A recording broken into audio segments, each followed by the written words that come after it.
there's no relaxing time. That's the real thing, you know. I love it, and we enjoyed it. Yeah. It's not like we need more time, we need to have relax, we need to have a leisure time. No, we're just full time working on cars. If we just, you know, give it a break, yeah, probably the idea will go up somewhere, and my car will just sit alone. I'll give you an idea of stress. We had one cameraman because they were changing cameramen quite regularly, because obviously they weren't allowed to work the same hours as what we were. Remember that cameraman we had? He gave it 2 days. And I think the poor bastard had a nervous breakdown. Oh yeah, he left. He's trying to go, I can't take it anymore. Because remember, all the time you've got banging, you've got hammering, you've got grinding, welding, shouting. He tried to say, I can't take it. He was a nervous wreck. He used to sit there and shake, and he walked off. That's the way we tend to affect people. They either love us or they hate us. So yeah, I felt sorry for that poor bastard. Never ever saw him again.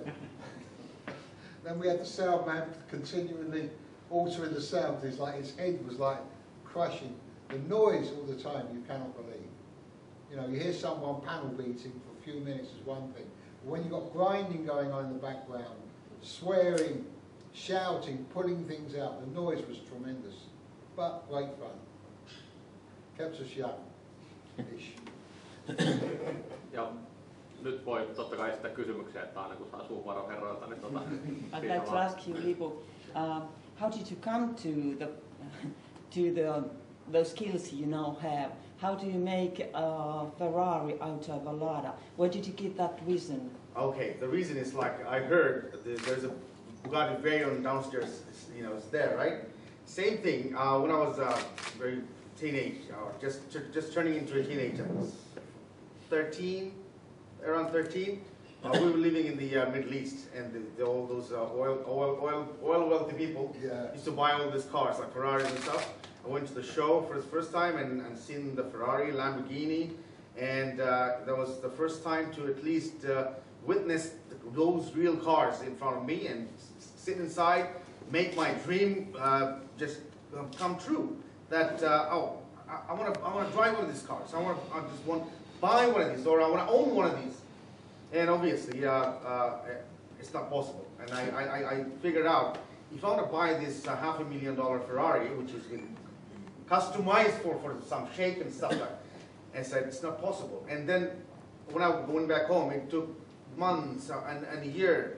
I've been thinking, I just want to have one of these. And finally figured out, probably it's not going to be true in my whole real life, because to work and save up with that amount of money, it's never going to happen. Then I was thinking, how? I was obsessed by the design. So even though my car is not fast as a Ferrari, but it looked like Ferrari. So there's one thing I can do. If I can earn the skill, how to work on body, how to make metal work, how to weld, how to shape the car. I was studying by myself, reading magazines, reading books, and also finally I end up with going to some little institutions of like vocational training centers to learn and to judge my skills. And then finally I decided, okay, I want to start building my dream car, Lamborghini Countach. And this is how I started basically. And in Bangladesh, there's no help. I never ask a question to anybody. There's not a knowledgeable person or experienced person who can explain to me technically how the thing works. You know, in welding, there's nobody there. So all I got to do, I have to read books and see people working, watching them, how they maneuver their hands, like to weld, how the panel beat, why they're panel beating. The metal stretches because if you beat them too much, they will stretch. So I have to get all these ideas. And then finally, when I feel like that I'm almost ready, at least hands-on working in my dream car, let's start it. Let's see how far it goes. And it took a while, but finally I just made my dream and I drove that car. And this is how. And then after that, I become so much confident. I said, well, then if it is not it's not a Lamborghini, but it gives me that exotic feeling that this is an exotic car. Then I decided, okay. That means I can get better day by day, more practice, more work, and this is how I started. then I just, I had to go, my dad said, okay, if you are really interested about cars, you should go to America to learn more or do engineering, whatever. I said, well, I don't want to be an engineer. All I want to do, I want to work on cars, I want to build my own designs, I feel like. So to do that, if I go to university, I become an engineer or graduated as an engineer, maybe I'll do very good at paperwork, not good at work building cars.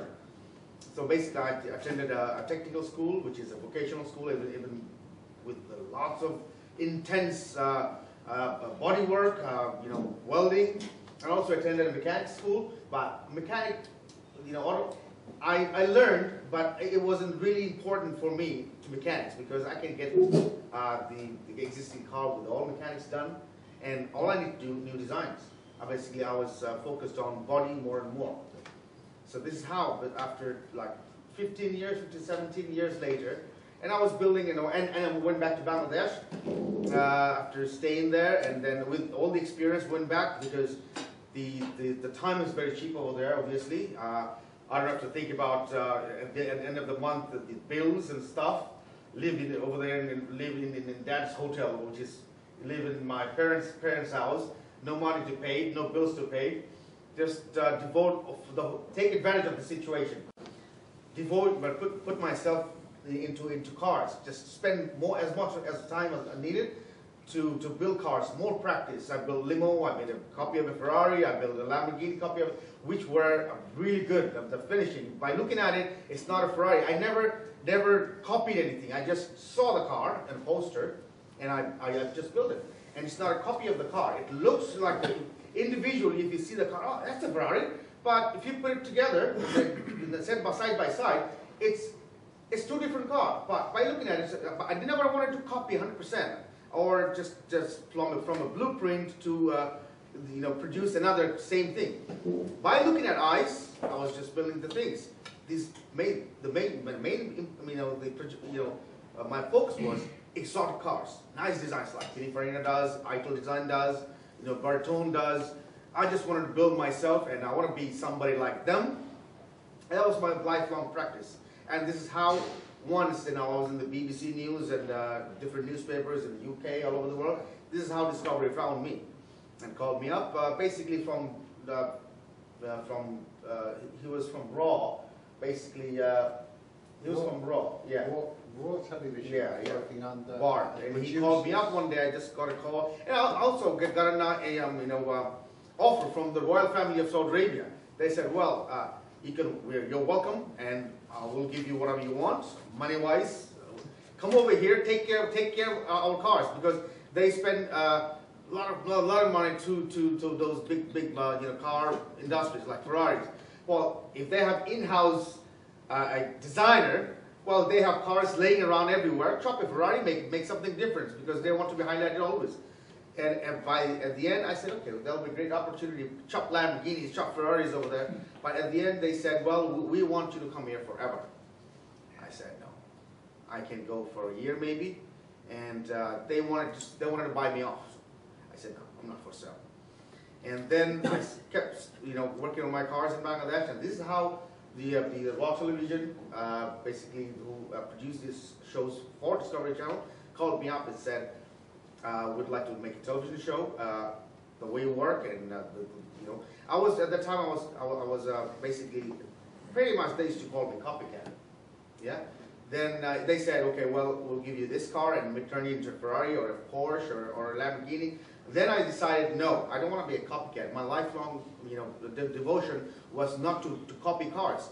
I was practicing designs to, make myself. I said, well, yes, I would like to, do the show. It would be more interesting, but I'm not going to copy any cars. I'm going to design my own cars.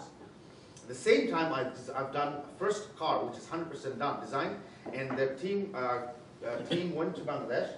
They saw the car. I said, and they're convinced, yes, he can do new designs. I said, well, this is how I want to do the show. And obviously, they're much more overwhelmed. Okay, great. I mean, so from a copy, then he's going to design new designs from each individual cars. And this is how it started. And honestly, time-wise, usually it used to take a year. 8 months to at least a year to modify the whole car. And they said, well, while they're in Bangladesh, they saw my process of building the car. I was working on different cars.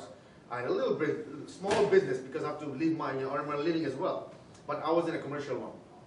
Not just inclined to making money. I was just switching different dimension of the design because I wanted to just reach my goal. And they said, well, if it takes a month, 8 months, or a year, I won't be able to make a television show. It's not possible. Can you, what amount of time, limited amount of time you can make one? I said, well, I came down to 4 months. I said, at least 4 months I need to build one car. And he said, it's not possible. Even 4 months, it's gonna, it's tons of money. It will cost you a fortune to make a television show. It's not gonna happen. And that was a great opportunity for me, okay? So, I mean, like, I was building one car in 1 year. And then they said, okay, well, if you can make a car within 4 weeks, or a maximum a month, then we can build 10 cars a year. And I said, hold on a second. If I build 10 cars myself or for clients, it will take 10 years, right? And in 1 year, I will get 10 designs done.